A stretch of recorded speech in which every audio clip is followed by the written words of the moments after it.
नमस्कार, बहुत स्वागत है आप सभी का हमारे इस खास वीडियो में। मैं हूं शिवांगी द्विवेदी आपके साथ।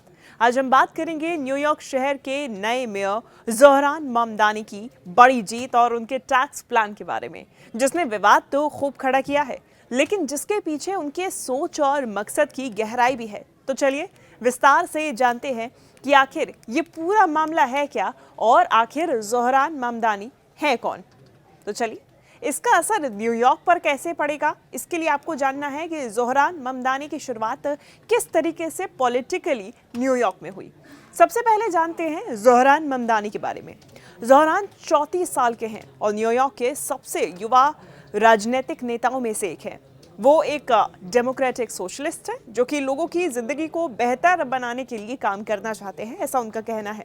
उनका सपना है कि न्यूयॉर्क शहर वो जगह बने जहां हर किसी को जीने के लिए उचित मकान, मुफ्त परिवहन और अच्छे अवसर मिले।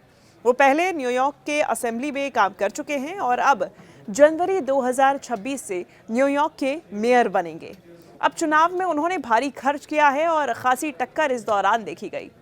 2025 के चुनाव में ज़ोहरान ने अपने विरोधियों को चौंका दिया। उनके खिलाफ करीब 20 से ज्यादा अरबपतियों ने करोड़ों डॉलर्स खर्च किए ताकि वो मेयर न बन पाए।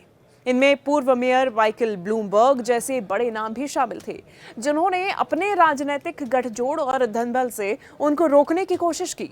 लेकिन ज़ोहरान को युवाओं, वहां के प्रवासियों और कामकाजी वर्ग का पूरा समर्थन मिला और उन्होंने मजबूती से जीत हासिल की।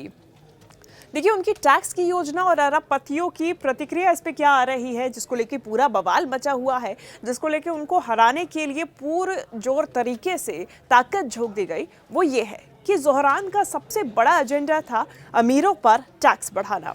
वो न्यूयॉर्क के सबसे अमीर यानी कि 1% जो लोग हैं, वहां के 1% लोगों जो कि सालाना $1 मिलियन से अधिक कमाते हैं, उन पर अतिरिक्त 2% टैक्स लगाने की बात कर रहे हैं। उनका उद्देश्य है इस टैक्स से लगभग $4 बिलियन सालाना कलेक्ट करके शहर की विविध योजनाओं में खर्च करना। अरबपति इसे पसंद नहीं कर रहे और कह रहे हैं कि इससे वो शहर छोड़ देंगे। न्यूयॉर्क के गवर्नर कैथी होचुल ने भी चिंता जताई है कि अरबपतियों के निकलने से शहर की अर्थव्यवस्था प्रभावित हो सकती है। लेकिन ज़ोहरान ने जवाब दिया है कि इसका कोई भी बड़ा असर नहीं देखा जाएगा। वो कहते हैं कि जो करदाताओं को छोड़ेंगे वे अपने फैसले पर विचार करेंगे, लेकिन ऐसा नहीं होगा कि अरबों डॉलर की संपत्ति अचानक ही बाहर चली जाएगी। अब ज़ोहरान की और क्या क्या योजनाएं हैं, अब मेयर तो बनने ही जा रहे हैं। ये जानिए कि उनकी तरफ से अनफ्रीजिंग रेंट और मुफ्त परिवहन उनकी प्रमुख योजना में शामिल है, यानी कि किराए की कीमतों को स्थिर रखना उनकी प्रमुख योजनाओं में शामिल है, क्योंकि ज़्यादातर उनका मानना है कि न्यूयॉर्क में ऐसे ही लोग रहते हैं। वहीं दूसरी तरफ न्यूयॉर्क में हमेशा से ही मकान महंगे होते चले आए हैं, जो कि आम आदमी की पहुंच से बाहर है। ममदानी ने कहा है कि वो रेंट को फ्रीज करेंगे, यानी कि किराया बढ़ने ही नहीं देंगे। इसके साथ ही वो शहर में सार्वजनिक परिवहन को मुफ्त करने की योजना भी बना रहे हैं ताकि लोग आसानी से और सस्ते में सफर कर सके। छोटे व्यवसायों के लिए भी राहत देने की ज़ोहरान की प्लानिंग है। देखिए, ज़ोहरान ममदानी छोटे व्यवसायों के लिए भी काम कर रहे हैं। आजकल कई छोटे दुकानदार, रेस्टोरेंट्स और स्टार्टअप महंगाई और बढ़ी हुई फाइन की वजह से शहर छोड़ रहे हैं, न्यूयॉर्क छोड़ रहे हैं। ममदानी ने छोटे व्यापार वालों के लिए कई रियायतें देने की योजना बनाई है, जैसे कि पंजीकरण की, रजिस्ट्रेशन की फीस को कम करना, परमिट प्रक्रिया को आसान बनाना और उनके लिए फंडिंग को बढ़ाना। वहीं दूसरी तरफ अरबपतियों में अब नाराजगी बढ़ गई है और शहर की भी चुनौती ज़ोहरान के सामने है। ये जो नया प्लान है, इससे अरबपति और बड़े उद्योगपति नाराज हैं। उन्होंने चुनावों पर भारी रकम खर्चे करके इसे टालने की पूरी कोशिश की, लेकिन सत्ता उनकी नहीं आई। वो वोटों की ताकत को नजरअंदाज नहीं कर सकते हैं। हालांकि उन्होंने धमकी जरूर दी है कि वो शहर छोड़ सकते हैं, पर यह खतरा कितना गंभीर होगा ये अभी स्पष्ट नहीं है। आर्थिक विश्लेषकों का मानना है कि अमीर लोग आसानी से शहर नहीं छोड़ेंगे, क्योंकि न्यूयॉर्क ही उनके बिजनेस और नफा कमाने का सबसे बड़ा केंद्र है। अब देखिए, टैक्स बढ़ाने की वजह क्या है जो कि ज़ोहरान का प्लान है, और इतिहास क्या कहता है इसके पीछे का। इतिहास में ये देखा गया है कि जब देश संकट में होता है या फिर बड़ी आर्थिक चुनौतियां आती हैं, तब अमीरों पर आर्थिक टैक्स लगाया जाता है। जैसे कि दूसरे विश्व युद्ध के दौरान अमीरों पर 90% से ज्यादा टैक्स था। जोहरान कहते हैं कि 2017 में ट्रंप के शासनकाल में बड़े टैक्स कटौती के कारण अमीरों को बहुत फायदा मिला।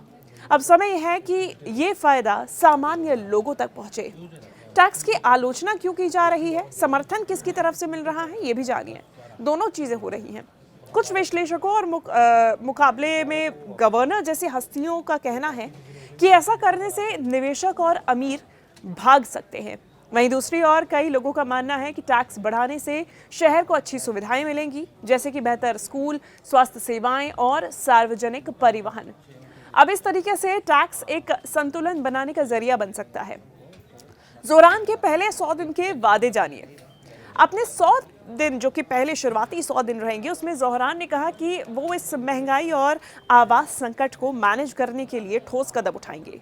वे निगमों की लालच से लड़ेंगे और आम जनता के लिए जीवन आसान बनाने की कोशिश करेंगे। ऐसे में कुल मिला के जोहरान ममदानी की कहानी से ये तो समझ आ रहा है कि राजनीति में केवल पैसा या ताकत नहीं, बल्कि जनता की उम्मीदें और आवाज़ भी मायने रखती हैं। न्यूयॉर्क जैसे विशाल और महंगे शहर में उनकी नीतियां क्रांतिकारी हो सकती हैं, और अगर सफल रहीं तो पूरी दुनिया के बड़े शहरों के लिए एक मिसाल बन सकती हैं। तो अगर आपको ये वीडियो पसंद आया तो लाइक शेयर ज़रूर करें और साथ ही साथ में सब्सक्राइब करें। जानकारियाँ समय समय पर आपको मिलती रहेंगी। धन्यवाद।